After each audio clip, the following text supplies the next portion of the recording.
Palabras al presidente ingeniero Joaquín González y al viceministro de Ganadería, el doctor Marcelo Andrés González Ferreira.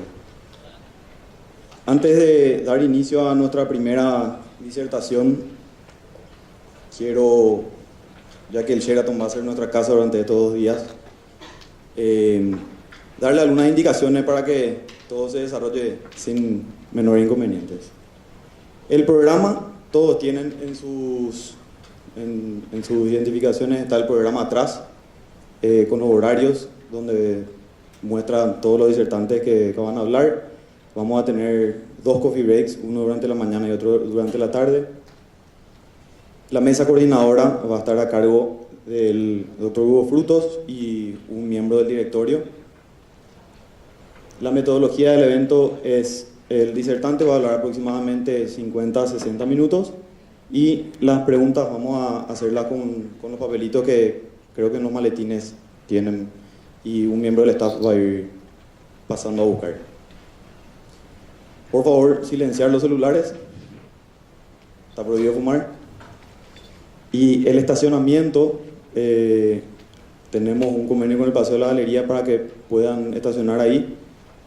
Ahora que todos ya tienen sus credenciales, pueden presentar eso durante la tarde y durante el día de mañana para estacionar sin problemas ahí. También vamos a tener disponible descuentos promocionales en esos 2 restaurantes para que puedan ir a almorzar sin problema. También con sus credenciales tienen que mostrar. En todo momento es importante el uso de sus credenciales. Van a ir escaneándole ahí la gente de Intra para controlar los accesos. En este mapita podemos ver los accesos principales al salón. Tenemos al fondo también 2 accesos donde están los stands de todos nuestros auspiciantes. Los coffee breaks, las mesas, vamos a tener de este lado 2 y una allá atrás también. Las salidas y salidas de emergencia se encuentran de este lado. El material digital de todo el congreso lo tienen en un pendrive que se lo colocó en el collarcito de los credenciales. También tienen la hoja de evaluación que están dentro del maletín, que es muy importante para nosotros para ir mejorando año a año. También una boletita que pueden completar para nuestra base de datos. El certificado va a ser contra. A la hora de retirar el certificado tienen que presentar la hoja de evaluación y ahí les damos el respectivo certificado. Vamos a tener una cena de clausura el día de mañana, terminando el evento. Y quiero comentarles un poco acerca de las actividades que vamos a tener ya para el año que viene. El tema principal va a ser cría y mejoramiento genético. En abril vamos a tener un curso de indicadores productivos. En el mes de mayo, nuestra feria de invernada. El curso de cría y mejoramiento genético vamos a tenerlo el mes de junio. La charla Expo, que hacemos todos los primeros lunes de la Expo, vamos a tenerla en la Expo Nacional de julio. El curso de gerenciamiento avanzado con la gente del CREA, vamos a tenerla en agosto. El curso de alta gerencia en septiembre. Y nuestro congreso el año que viene, el 5 y 6 de noviembre, del tema cría y mejoramiento genético. Bueno, voy a presentar al siguiente disertante, que es el ingeniero Marcelo de León. Él va a estar hablando sobre el uso de ensilajes en sistemas productivos de recría y engorde. El ingeniero Marcelo de León es egresado en la Facultad de Ciencias Agropecuarias de la Universidad de Córdoba. Él es máster en producción animal por la Universidad Nacional de Mar del Plata. Es técnico investigador del Instituto Nacional de Tecnología Agropecuaria del INTA Manfredi en Córdoba. Es director de la carrera de posgrado en especialización en alimentación de bovinos y profesor asociado de nutrición de la Facultad de Ciencias Agropecuarias de la Universidad Nacional de Córdoba. Por favor, recibámosle con un caluroso aplauso a nuestro próximo disertante. Muchas gracias.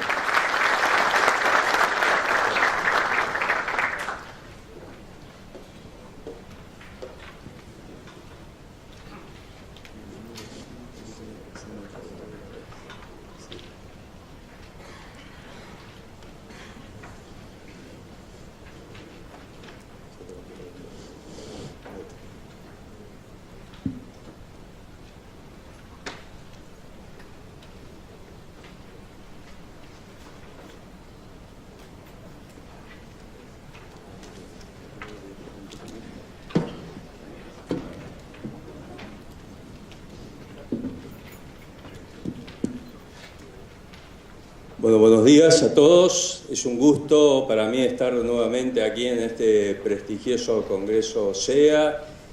Agradecido por la invitación, por la atención que hemos recibido desde que hemos llegado con el resto de los disertantes. Así que bueno, directamente voy a entrar al tema de uso de silajes en la recría y engorde principalmente, si bien también obviamente podemos usar este recurso forrajero inclusive para la cría, y alguna definición previa para aclarar un poco los términos. Llamamos ensilaje, quizá como estaba en el título original, al proceso a través del cual se confecciona y se logra el producto final, que es el silaje. Y le llamamos silo a donde está contenido el silaje, sea silo bolsa, puente, búnker, etcétera, etcétera. Entonces por eso nos vamos a referir al producto como silaje. Y bueno, el título ya nos genera dos preguntas básicamente. Recría y engorde, ¿por qué? ¿En qué la diferenciamos? ¿Qué características tienen? Como para pensar la segunda pregunta, bueno, ¿por qué silajes en ese contexto concreto de la posibilidad de su utilización en esos dos componentes de cualquier sistema de producción de carne?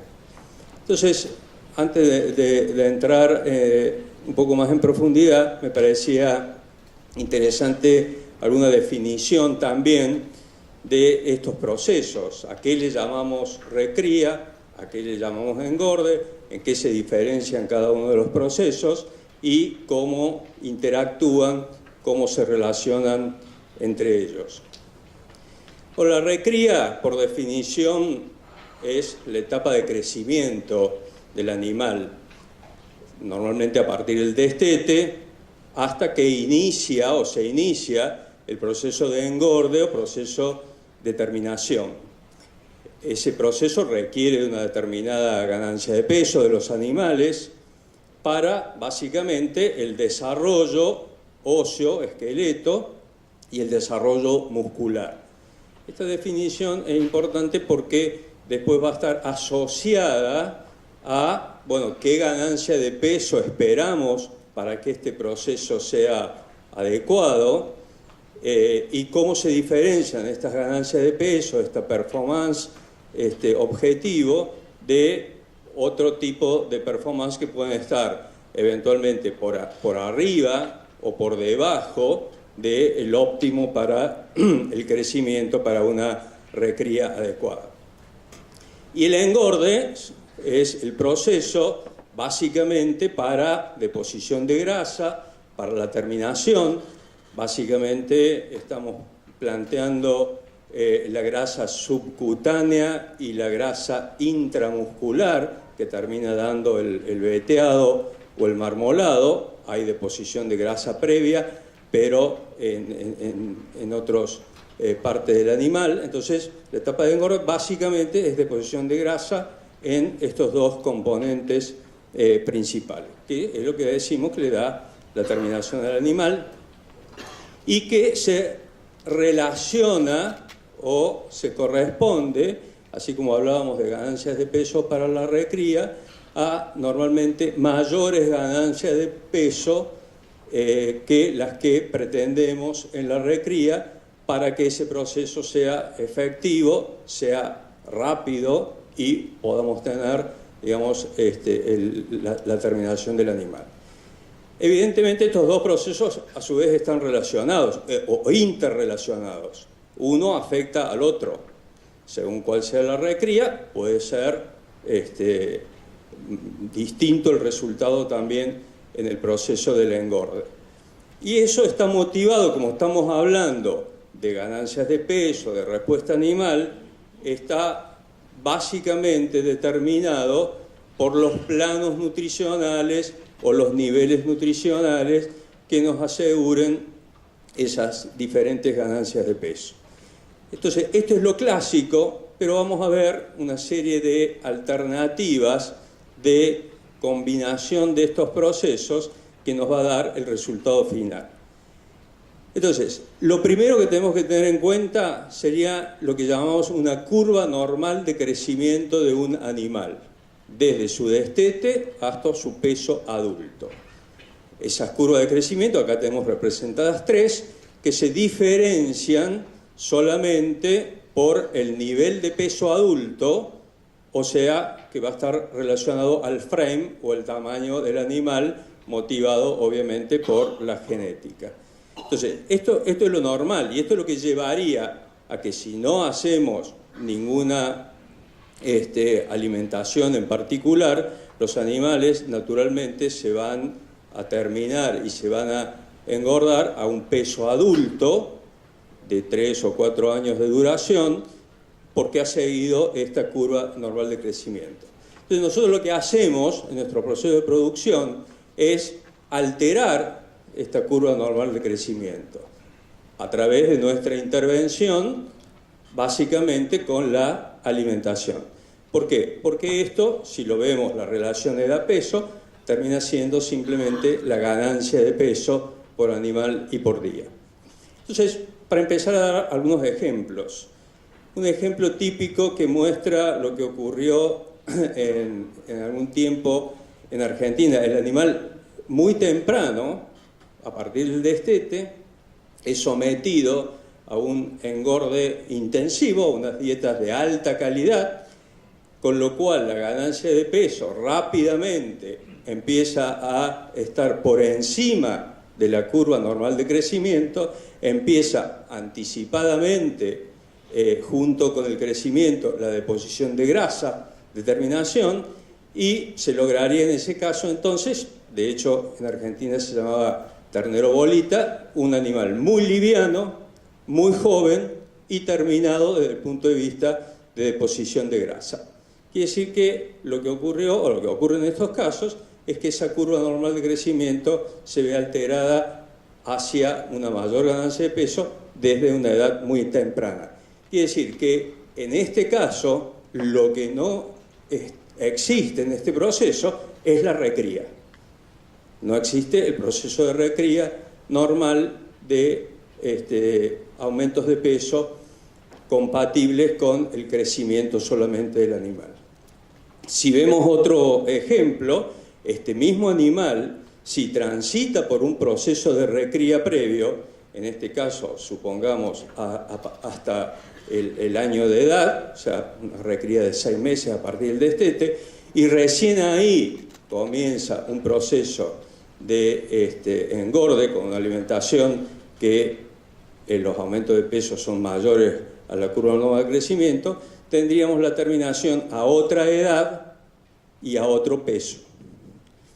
La otra alternativa que suele ocurrir y solemos ver es cuando, y ahí sobre la curva de crecimiento azul o intermedia, de frame intermedio, es cuando en realidad el animal no sigue su curva normal de crecimiento porque tiene una restricción y va por debajo de su curva normal de crecimiento.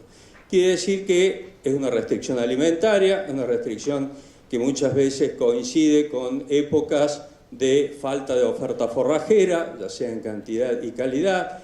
Las ganancias de peso normalmente son bajas, no quiere decir que el animal no crezca, no gane peso, pero son ganancias de peso limitadas, quizá un promedio de 200 gramos, en relación a la ganancia de peso promedio que definimos para una buena recría, que son entre 600 y 700 gramos por animal y por día. Pero este animal luego se puede someter a una buena alimentación y podríamos lograr, digamos, la terminación de este animal, por supuesto, a mayor tiempo o mayor edad y mayor peso. El problema es que esa restricción nutricional que ha afectado el crecimiento también va a afectar el proceso de terminación. A veces hablamos de las respuestas de restricción y crecimiento compensatorio posterior, pero esos crecimientos compensatorios no siempre son del nivel o de la magnitud que esperaríamos, sobre todo en el producto final, en la etapa de terminación. Otra alternativa, ya sin jugar con las dos etapas que claramente hemos definido, y podríamos pensar en un sistema que tenga las dos etapas claramente definidas, podría ser, bueno, ¿qué pasa si en términos constantes estamos un poco por encima de la curva normal de crecimiento? Que sería lo que está marcado en esa otra línea azul. Quiere decir que desde el destete el animal no tiene necesariamente una etapa de recría solamente de crecimiento, puede estar por encima y tampoco está en un nivel o plano nutricional de engordo o terminación que lo estaríamos definiendo en más de 1 kilo de ganancia de peso por animal por día. Entonces, ¿qué pasaría si vamos con un plano de una ganancia de peso promedio de 800 gramos, 850? Bueno, ocurriría esto que está marcado en la curva azul. Estaríamos en un proceso de crecimiento y lentamente de terminación, o sea, por estar yendo por encima de la curva normal, y podríamos terminar entonces en términos relativos con un animal de 18 meses de edad a un peso cercano a los 400 kilos, por dar un ejemplo, para el frame intermedio que está en la curva azul. Quiere decir, con estas definiciones y con estos ejemplos, que en realidad tenemos una serie de alternativas de combinación de los procesos que va a depender de la situación concreta de cada caso, de cada campo, los recursos o alimentos con que se dispongan, porque en esto podemos plantear de que el sistema de producción puede tener etapas pastoriles, puede tener etapas de encierre o etapas a corral, etapas con forrajes conservados, con silajes o con bases de dieta con grano. Entonces tenemos un sinnúmero de alternativas, acá hay algunas mencionadas, que lo que van a definir es el modelo de producción en cuanto a tipo de alimentación, tiempo de terminación, peso de terminación y obviamente los costos y el resultado económico para cada caso. Entonces, esto es un poco lo que el marco en el cual vamos a necesariamente tener que tomar decisiones de etapas pastoriles con suplementación, etapas donde incluimos también los forrajes conservados o los silajes, y etapas típicamente o parte de los procesos a corral o encerrados. Entonces, yo defino casi como con distinto grado de intensificación los sistemas que son típicamente pastoriles y que obviamente, de acuerdo a las características de las pasturas,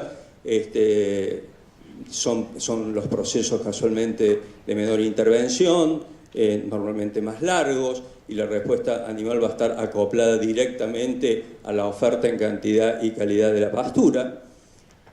La primera intervención que podemos hacer sobre esos sistemas es la suplementación.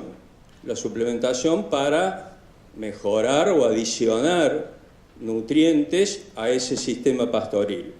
Y evidentemente ahí ese aporte extra de nutrientes nos va a permitir modificar el aporte típico de las pasturas, lograr una mejor performance animal y empezar a alterar el sistema. A esta misma situación podemos pensar que le agregamos un componente estratégico más, que son los forrajes conservados, principalmente los silajes, que nos ayudan a sumar al sistema cantidad y calidad de recursos forrajeros para lograr una alteración más a esa base original de las pasturas. Y por último, el corral, como estrategia en la cual en realidad definimos la dieta según el objetivo. Y ahí podemos pensar en corrales para recría o corrales para terminación. Quiere decir que En realidad el corral es la forma donde nosotros tenemos más alternativas de definir, manipular y dar de comer para obtener la respuesta productiva objetivo de la parte del sistema. Entonces vemos que en las formas también tenemos una serie de herramientas y dentro de esas herramientas entonces yo me voy a referir principalmente a los forrajes conservados, que lo que logran es una transferencia en primera instancia de forraje de las épocas de producción a las épocas donde hay déficit forrajero, motivado muchas veces por la producción típica de pastura, que tiene algún grado de concentración en algunos momentos de mayor producción y otros momentos de menor producción. Entonces, lo primero, la conservación, el forraje conservado o el silaje, es la transferencia de forraje para contar con alimento en momentos donde no tenemos la disponibilidad de la producción proveniente de las pasturas. Entonces, bueno, esto nos va a ayudar sin duda a la utilización de las pasturas como efecto indirecto, porque si yo necesito normalmente altas cargas para la utilización de la pastura, pero tengo una limitante o condicionante en una parte del año, el hecho de contar con silaje para esa época del año me permite asegurar la alimentación en esa época y tener la carga y tener, digamos, las condiciones adecuadas para hacer una mejora en la utilización de la pastura. Y esto es un efecto muy importante, como un efecto, digamos, que suma al efecto propio del silaje y de su utilización.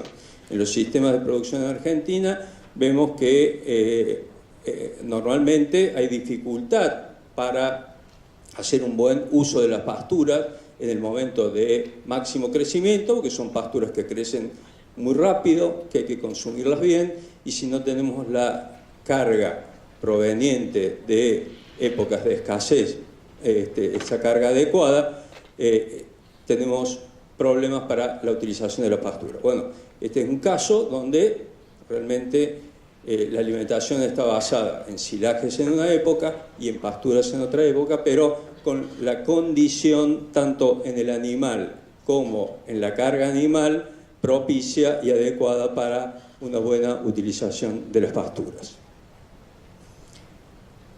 Esto nos llevaría, y es también un ejemplo de algunos casos que se han ido modificando, donde tenemos cierta participación de las pasturas, podemos tener una dinámica casi permanente de participación de los distintos recursos. Fíjense en este gráfico, es una pastura que aporta en la primavera y verano la mayor proporción de la dieta, pero que tiene una parte de suplementación.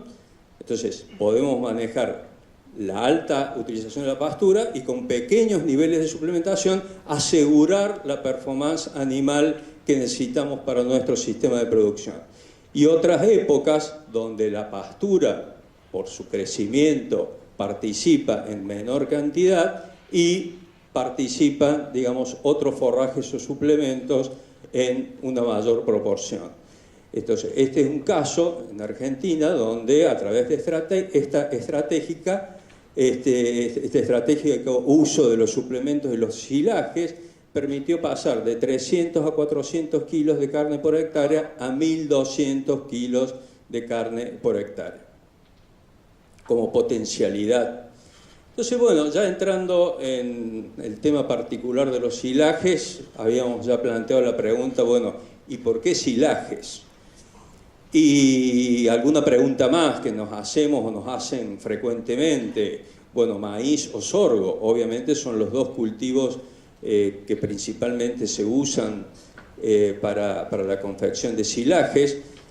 Acá tenemos una foto donde que si tuviésemos que responder en función de esta imagen, sería difícil optar por uno o por otro. En realidad, en muchos ambientes, y ahí viene la primer condicionante, el ambiente será el que, por por un lado, me podrá definir si es un ambiente adecuado para maíz, con buenos rendimientos y con buena composición, o serán ambientes más propicios para sorgo, y cuál es el resultado que podemos obtener con uno o con otro.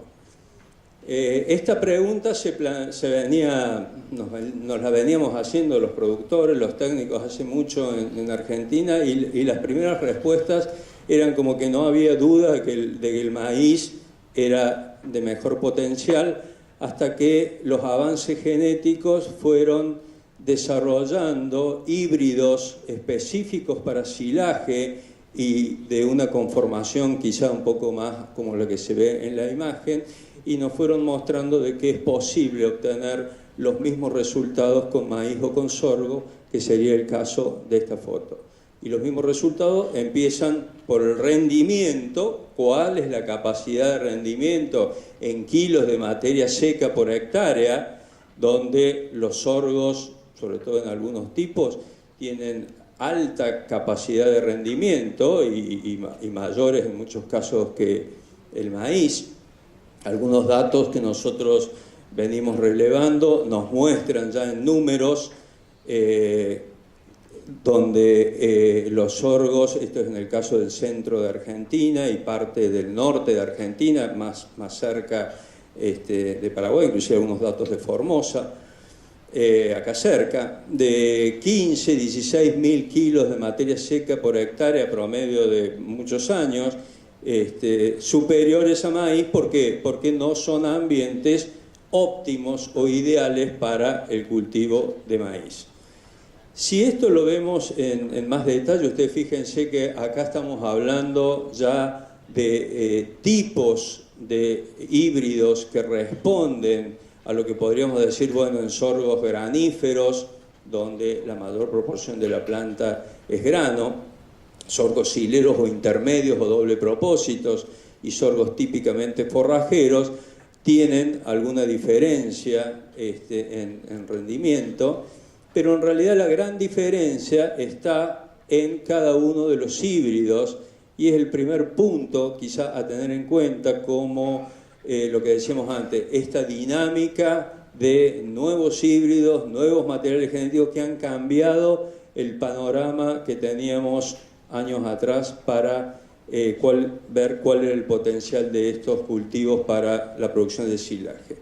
Este año, un ensayo de híbridos en Manfredi, donde yo mostré esos promedios que nos mostraban estos 15.000 kilos de materia seca por hectárea, ya nos están mostrando la posibilidad de tener entre 25 y 30.000 kilos de materia seca por hectárea como potencial de producción de algunos, al menos, de alta performance, de alto rendimiento, inclusive muchos de estos, los de 25.000 kilos, con una clara aptitud para silaje y una calidad que también tenemos que ver y que va a responder a las necesidades de nuestro sistema de producción. Entonces, esto lo primero que nos marca es una alta capacidad de producción, y eso es lo primero que nos va a impactar en nuestro sistema de producción, porque tenemos la posibilidad de tener gran cantidad de forraje, por lo tanto alimentar gran cantidad de animales, tener alta productividad por hectárea, y el rendimiento además baja el costo por kilo producido. A mayor rendimiento, menor costo por kilo de alimento producido. Todo esto va a repercutir en el resultado no solamente productivo, sino en el resultado económico.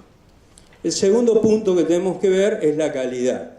La composición, obviamente, es un forraje donde tenemos grano como parte del material cosechado o ensilado, y tenemos la planta. La planta puede participar en mayor o menor grado, por lo tanto el porcentaje de grano también varía, y eso es lo que de alguna manera nos define por lo menos uno de los parámetros principales de calidad que vamos a usar para hacer cualquier predicción y cualquier definición de respuesta animal, que es la digestibilidad.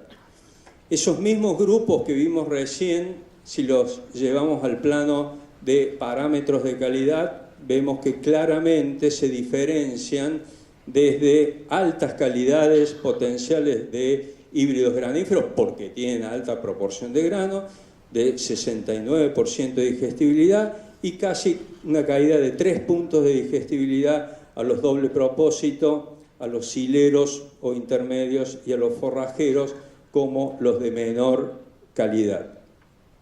Y esto es lo que vamos a tener para conformar en cualquier caso una dieta adecuada para la respuesta animal que necesitemos, ya sea para recría o para terminación.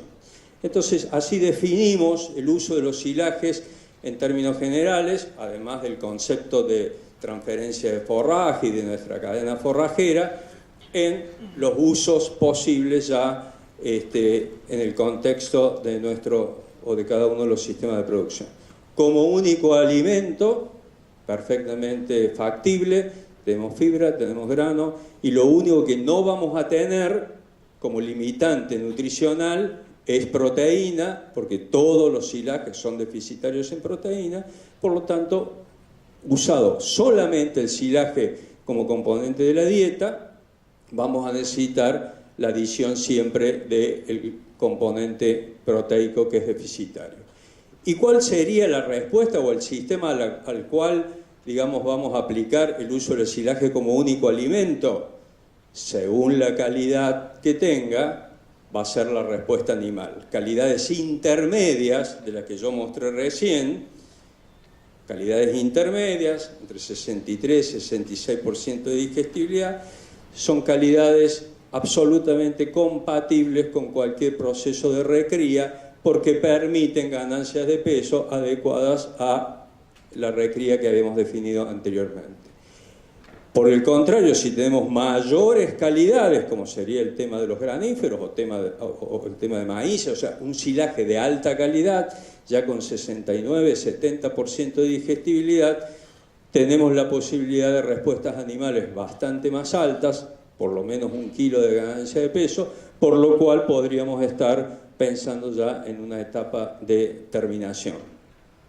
Por lo contrario, cualquier silaje de sorgos tipo forrajeros, ese 60% de digestibilidad, y que muchas veces hay híbridos que nos plantean menores digestibilidades, quizás 55%, si bien tenemos cantidad, tenemos rendimiento, esas digestibilidades lo que nos provocarían como único componente de la dieta una restricción alimenticia que a lo sumo podríamos plantearla como componente de la dieta, pero adicionando otros componentes. Como suplemento de pastura es otra de las utilizaciones muy importantes. Yo mostré ahí un caso, o sea, asociación de silaje más pastura, donde el silaje va a aportar en cantidad y en calidad quizá un poco más de lo que aporten las pasturas, sobre todo en los momentos de déficit forrajero, que es donde pensaríamos en usar el silaje. Y el tercer uso clásico que podríamos definir es como parte de la dieta, como parte de la alimentación, a la cual sumamos o incorporamos otros ingredientes, tanto energéticos como proteicos, para definir una calidad de dieta que querramos o de acuerdo al objetivo productivo. Entonces, el silaje va a ser el componente fibra, más el grano, más lo que adicionemos de proteína necesariamente, más componentes energéticos, básicamente van a ser granos secos, granos húmedos, inclusive de los mismos cultivos que estamos hablando, de maíz, de sorgo. El grano húmedo de sorgo tiene una calidad bastante mayor que el mismo grano seco, lo mismo pasa con el maíz, y sería un doble propósito, inclusive del mismo cultivo, sea maíz o sea sorgo. Entonces tenemos la posibilidad de tener una amplitud de alternativas para el objetivo productivo de cada caso y de cada situación.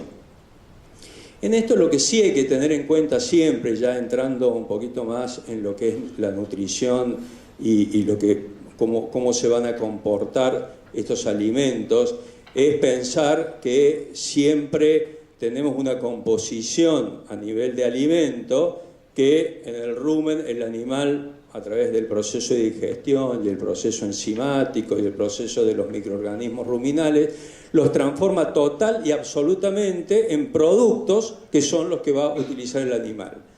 Y esto es muy importante a la hora de definir y conformar las dietas en cuanto a los componentes y los acoples, digamos, para que este proceso de consumo, donde la cantidad es fundamental también considerarla para cada categoría animal, el proceso de digestión y la excreción como lo que no utiliza el animal y es parte de las pérdidas, definida por la digestibilidad. Esto en realidad lo tenemos que ver y en realidad la nutrición animal lo que nos dice es que tiene que haber los adecuados acoples energético-proteicos para los microorganismos del rumen para que haya una eficiente utilización de los nutrientes que nosotros le estamos proveyendo, pero a las bacterias ruminales, para que de esa manera la provisión de nutrientes finales para el animal permitan cubrir sus requerimientos, tanto energéticos como proteicos. ¿Y esto por qué lo planteamos? Porque es muy importante y las respuestas y las diferencias que observamos muchas veces están dadas porque estos acoples no están considerados y consideramos simplemente valores generales, por ejemplo, una dieta del 12% de proteína. Pero no todas las dietas con 12% de proteína van a dar el mismo resultado. Y un ejemplo concreto relacionado a silajes es esto como un ejemplo de los porcentajes de proteína típicos de los silajes que pueden estar en 5,5, 6, 7% y en cualquier caso son deficitarios, es lo que nos obliga a la corrección proteica de las dietas. Y esto es un ejemplo del mismo silaje, un silaje de sorgo, suministrado con distintos acoples y distintas fuentes de proteína. ¿Qué vemos? El primer resultado con esa ganancia de peso de 206 gramos es si ese silaje lo suministramos sin el aporte extra de proteína. Ese es el resultado productivo, aunque la digestibilidad que me dice un análisis o como me dice el laboratorio sea para un potencial mayor. Lo que pasa que no se aprovecha porque los microorganismos del rumen tienen déficit de proteína. Y 4 alternativas de corrección de la proteína, todas al 12%. Quiere decir que si tomamos ese parámetro de proteína de la dieta, todas deberían dar el mismo resultado.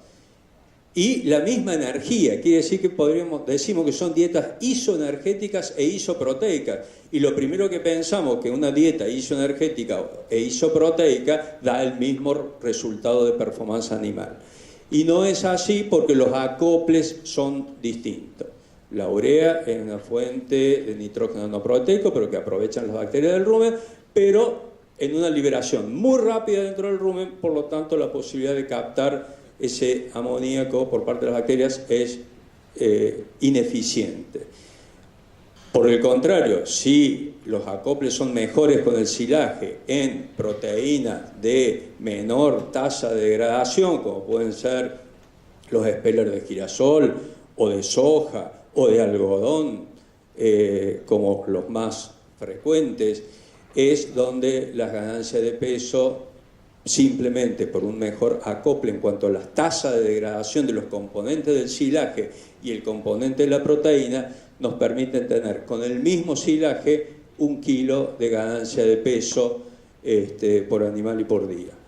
Entonces, esto es importante porque se traduce en la respuesta animal y a veces los problemas vienen porque las dietas no están suficientemente bien balanceadas y podemos tener resultados bastante distintos. Y lo otro que ocurre, bueno, las eficiencias de conversión. La eficiencia de conversión es los kilos consumidos de alimento, en este caso de silaje, porque son dietas base silaje, respecto a los kilos de carne producidos. Otro indicador muy importante, podemos pensar que con silaje podemos tener eficiencia de conversión de 6,5, 7 a 1. Eso ya nos da una idea inclusive de un posible resultado económico, cuánto me cuesta el kilo de materia seca del silaje y cuántos kilos, digamos, cuánto cuesta el kilo de carne producido. En Argentina hoy, si hacemos esta cuenta con una eficiencia de conversión 7 a 1, el kilo de materia seca de silaje cuesta 1 peso argentino. Quiere decir que el costo son 7 pesos en alimentación y el valor del kilo de la carne son 35 pesos. Quiere decir que esta forma de alimentación me permite tener esos costos y esa relación costo-beneficio, por lo menos con el componente alimentación. Después, obviamente, tenemos el resto de costos en cualquier sistema de producción. Estos mismos tipos de silajes distintos, provenientes de distintos cultivos, también nos señala desde el punto de vista de la participación de los componentes del rendimiento algunas cosas que a veces creemos que son de una manera y no lo son. Con los productores, con técnicos, cuando uno mira los cultivos dice, y escuchamos muchas veces, pero mirá la cantidad de hoja, mirá la hoja verde que tiene, esto es mucho mejor porque tiene más hoja el cultivo. Y eso, a través de muchas evaluaciones, se mostró que no, la proporción de hoja en materia seca no es distinta ni entre el maíz y cualquier sorgo, ni entre los sorgos entre ellos. Por lo tanto, no nos discrimina nada, no es un indicador importante, aunque a simple vista a veces nos parece que sí. El indicador más importante es la relación entre el tallo, o la participación del tallo, y la participación de la panoja en el momento adecuado para el picado del cultivo, ni antes ni después, en el momento en que el cultivo está en condiciones óptimas para la confección de silaje. Y fíjense la diferencia que tiene en este caso, en el cual podemos tener 30% de tallo o más de 70% de tallo. Y ese tallo normalmente sabemos que es un componente de menor calidad, que normalmente en el estado de ensilaje está bastante lignificado. Entonces, la gran diferencia, por el contrario, es el porcentaje de panoja, que podemos tener 50% de grano que va a ser incorporado al silaje, o algo mucho menor que va a ser cercano al 10%.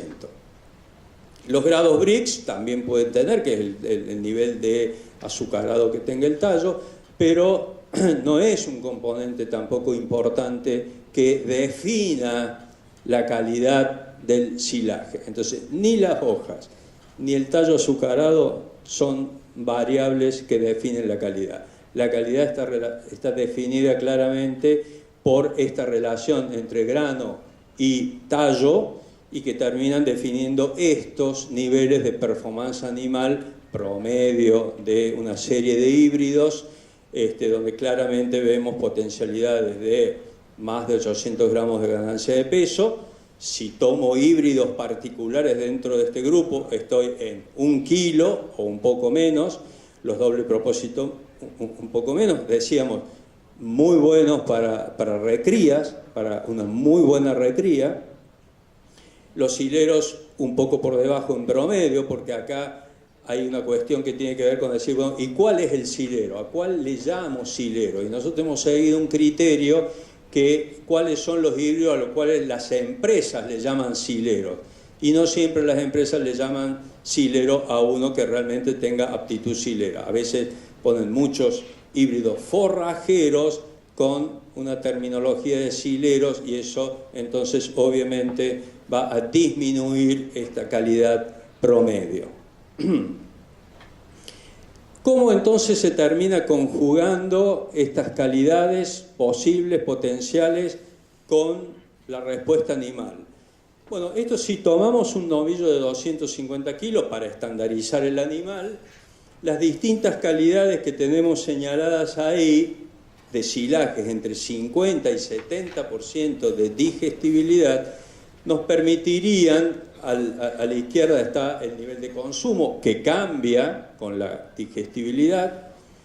Las barras verdes entonces son los cambios en el nivel de consumo, y los números superiores son las ganancias de peso. Y esto básicamente lo que nos permite visualizar claramente que entre, por ejemplo, 60 y 65% de digestibilidad, que es nada más que un 10% de cambio, lo que cambia en respuesta animal, con 60 estamos en 300 y algo gramos, y con 65 ya estamos casi en 800 gramos. O sea, el impacto de un 10% de cambio en la digestibilidad nos provoca un cambio casi del 100% en la respuesta animal, porque se mejora el consumo, se mejora el aporte de nutrientes, se mejora lo que llamamos los saldos del mantenimiento, del requerimiento de mantenimiento, que es el primero que se cubre para ganancia de peso. Entonces, con esto yo lo que quiero señalar simplemente es que es un punto a prestarle mucha atención, la calidad de los silajes. Tenemos una gran dispersión en calidades medidas normalmente en distintos casos, y es un punto entonces, junto con el balance de la dieta, fundamental para definir la respuesta animal, ya sea para recría o para cualquier proceso de terminación. Obviamente las categorías animales también tienen diferencias en la potencialidad de ganancia de peso. Los animales en procesos de recría, en un rango de peso vivo de 150 a 300 kilos de peso vivo, tienen menor potencialidad de ganancia de peso que novillos o animales más grandes, donde la potencialidad es mayor. ¿Por qué? Porque tienen más capacidad de deposición de grasa en un esqueleto y una estructura muscular que ya está formada, y que lo único que hay que hacer es darle la energía necesaria y suficiente para que se produzca esa deposición de grasa. Entonces, bueno, en este contexto yo lo que quisiera señalar un poco para ir terminando es que es clave la confección y conservación. Todo lo que hagamos para no tener pérdidas es un proceso sujeto a pérdidas, y lo que tenemos que hacer es que todo el proceso, desde el cultivo, pasando por todo el proceso de confección, conservación y utilización, que es algo de lo que vimos, tenga las mínimas pérdidas. ¿Por qué decimos esto? Porque vemos que en muchos casos, en campos de productores, podemos estar en niveles de pérdida tranquilamente del 30% o más, 40% del total del forraje producido. Y lo normal sería que la suma de todas las pérdidas pueda estar por debajo del 10%. Entonces hay aspectos para corregir. El primero es el momento de picado. El momento de picado en cuanto al porcentaje de materia seca de la planta entera. Ese es el criterio fundamental. Lo que podemos tomar como información de referencia, fíjense, buscamos un óptimo a 35% de materia seca de la planta entera. Un rango de 33 a 38, donde el resultado va a ser bueno, pero los problemas empiezan cuando nos acercamos a 30 o cuando nos acercamos a 40. Hay algunas indicaciones nuevas como pautas, que son las tasas de desecación de los cultivos desde un momento previo al ensilado, para poder estimar cuál va a ser el momento óptimo. Bueno, hay una tasa de referencia en maíz que es el 0,5% por día, quiere decir que en la etapa final del cultivo, cuando ya el grano se está secando, el cultivo en términos generales tiene una desecación de medio punto por día. Si yo mido una planta, tengo el 30%, quiero llegar al 35%, a medio punto por día, sé que tengo que esperar 10 días para el momento óptimo. En los sorgos esa información no estaba, y cuando la empezamos a medir vimos que los sorgos graníferos o con algo de grano tenían una menor tasa de desecación, de 0,3, 0,25, con lo cual simplemente tenemos una ventana de picado más amplia en la cantidad de días que tarda el cultivo en secarse. Y el otro aspecto fundamental que vimos son las muy bajas tasas de desecación de los sorgos típicamente forrajeros, fotosensitivos o digamos con poca producción de grano, donde las tasas de desecación están alrededor de 0,15 puntos por día. Quiere decir que tenemos que esperar mucho tiempo, tenemos que un periodo muy largo para llegar a la materia seca adecuada. Y si no esperamos y queremos picar antes, lo que vamos a hacer realmente es un desastre, porque son cultivos que tienen mucha agua, mucho porcentaje de agua y de humedad, que es imposible después lograr buenos procesos de ensilaje, buenos procesos de fermentación. Entonces es una información que podemos tener en cuenta simplemente con la muestra de una planta, con el cultivo antes de ser picado y con las tasas de desecación, prever cuándo estaríamos en el momento óptimo y empezar a negociar lo que todos sabemos que es muchas veces dificultoso, contar con la máquina en el momento adecuado. Pero hay otra cosa que para optimizar la materia seca de picado que tenemos que conocer, que es qué humedad tiene el cultivo cuando estamos picando, cuando está la máquina y cuando vamos a confeccionar el silaje. Para tratar de aproximarnos lo más posible a ese óptimo, regulando quizá la altura de picado. La altura de picado va a meter alimento o planta más seca o más húmeda. Entonces, eso si lo conozco, lo puedo regular. También de la materia seca va a depender el tamaño de picado. Mientras más seco tengo que picar más chico para lograr una mejor compactación. El uso o no del cracker también depende de la materia seca de la planta y del estado del grano. A grano más seco y planta más seca, más necesidad tenemos de usar el cracker, más importante es. La compactación, mientras más seco, más problemas de compactación.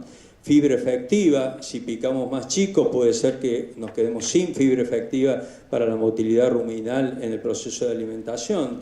Si picamos muy temprano vamos a tener seguro, sin duda, pérdidas por lixiviación, mala fermentación, mala conservación. En el proceso de extracción también va a tener que ver cómo hemos confeccionado el silaje y qué humedad tenía para ver las pérdidas durante la extracción y el suministro. La inoculación también se define en base en gran parte a cómo está el cultivo en el momento de confección.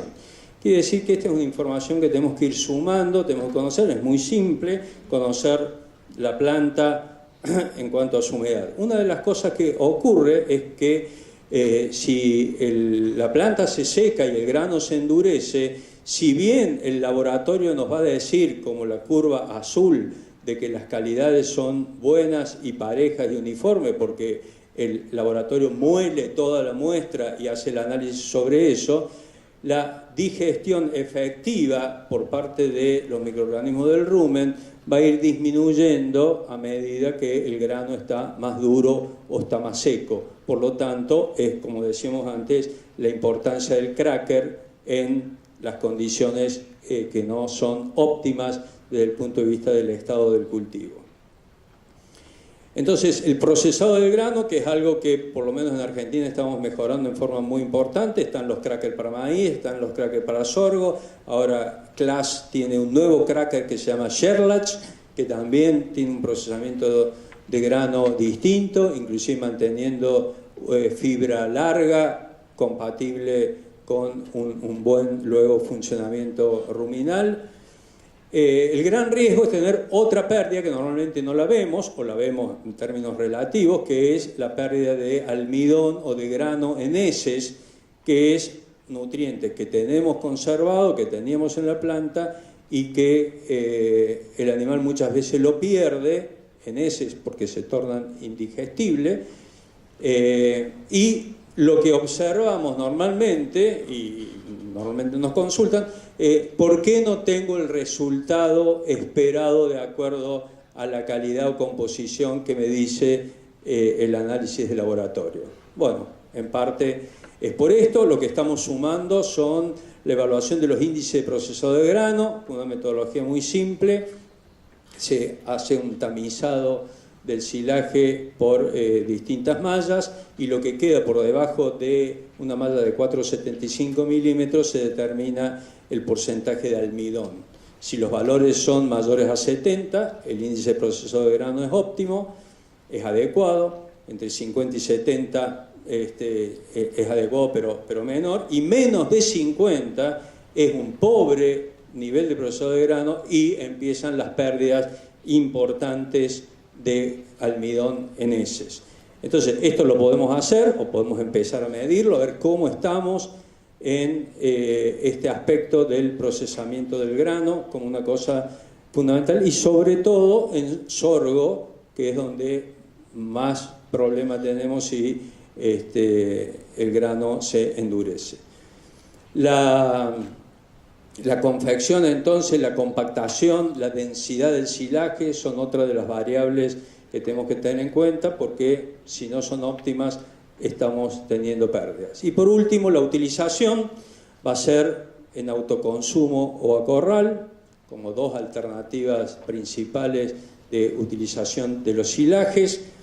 La extracción del material es fundamental que sea adecuada. Fíjense acá, una muy buena pala, buen tractor, todo nuevo, y la extracción es un desastre porque no se está usando la forma de extracción adecuada, y tenemos un alto nivel de pérdidas, aunque después tengamos buenos corrales, tengamos buena infraestructura para alimentación. Entonces, los corrales pueden ser de recría o de terminación. El silaje puede ser la base en cualquiera de los dos sistemas, y tendremos que adicionar los nutrientes necesarios a partir de la composición del silaje que tengamos y los nutrientes que faltan para la respuesta productiva.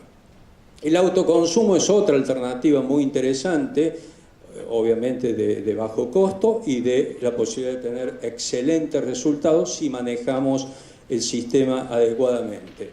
El manejo del sistema es muy simple. Los animales tienen que tener acceso prácticamente permanente al silaje para tener una buena cantidad por el frente de las bolsas, si fuesen bolsas, o el silopuente, y un avance para tener bien, digamos, lo que sería la extracción o el avance del frente adecuado, que tendría que ser en cualquier caso por encima de 30 o 40 centímetros por día de avance del frente.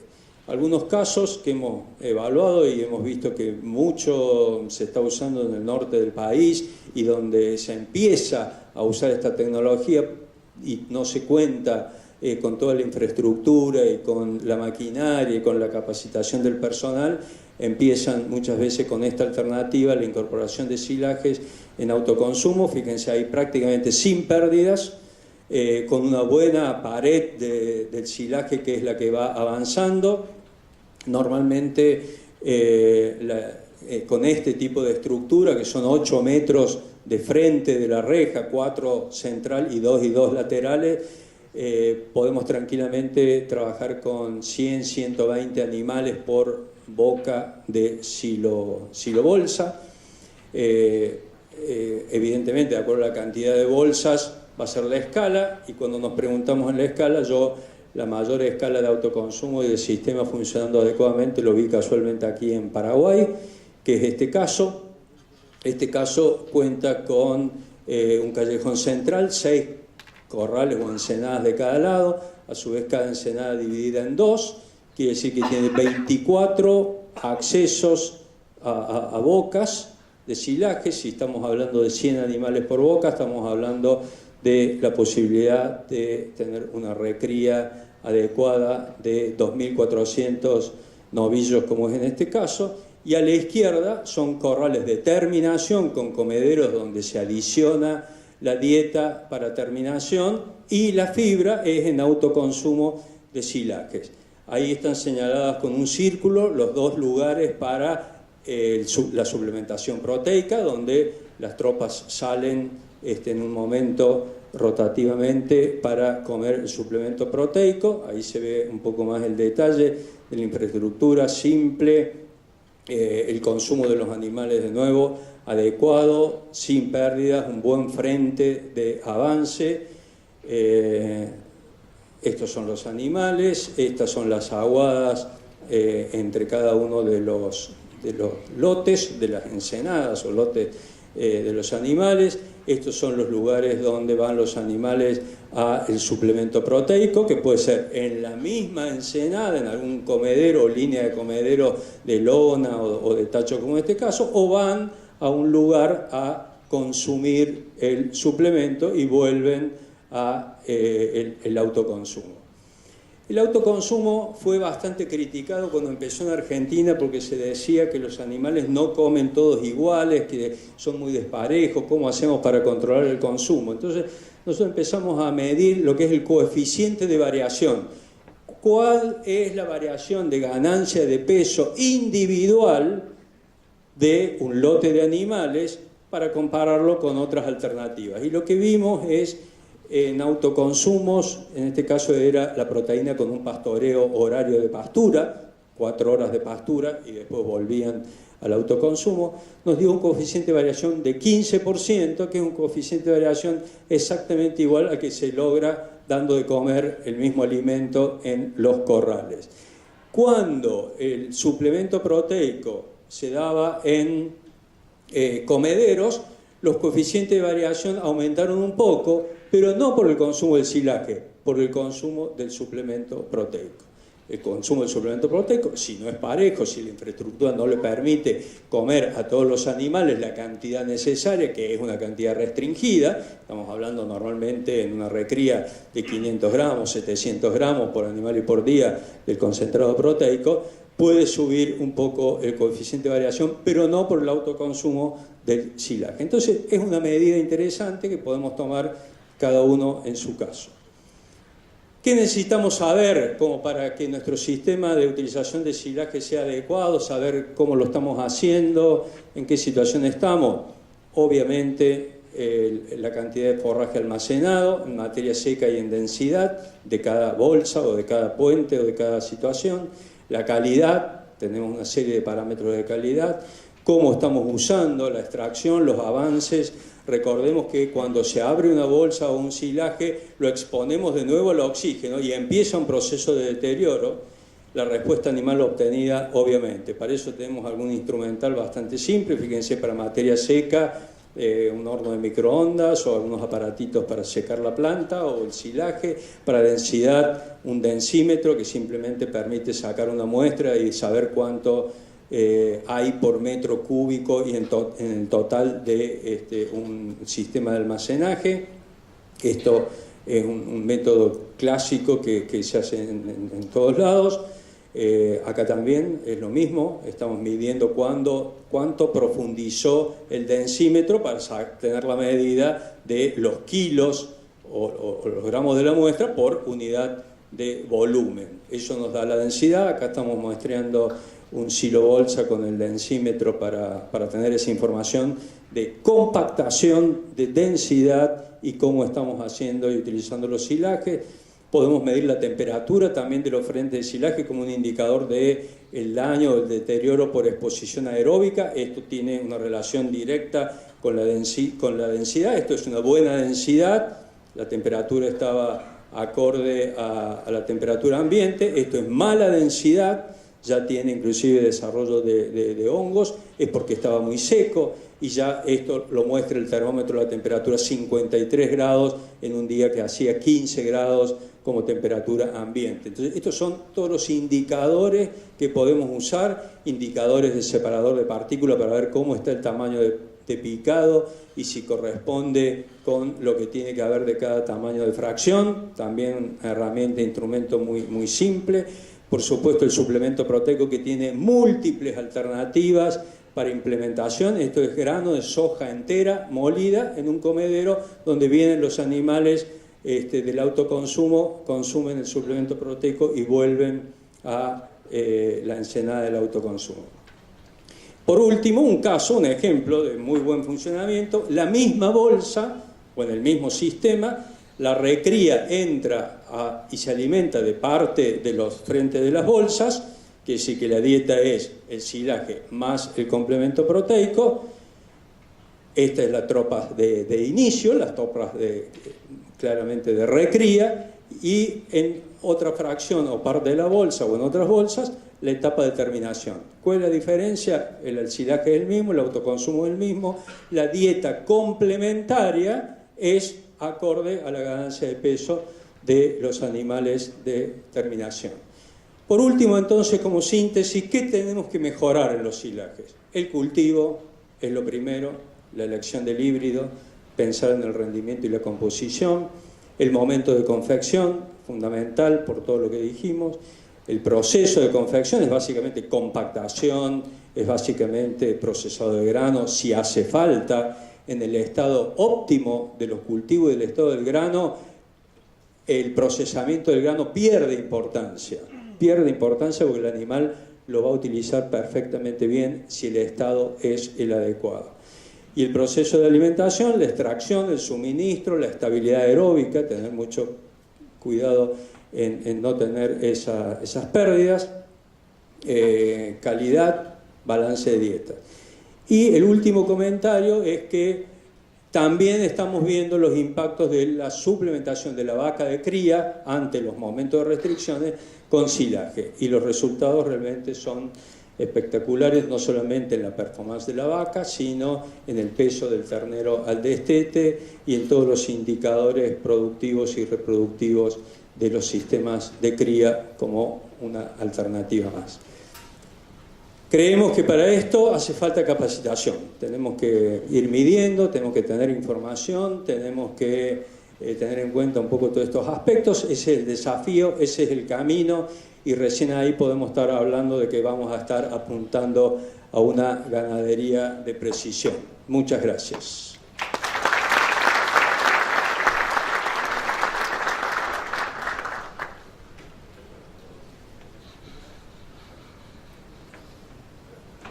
Muchísimas gracias, ingeniero Marcelo.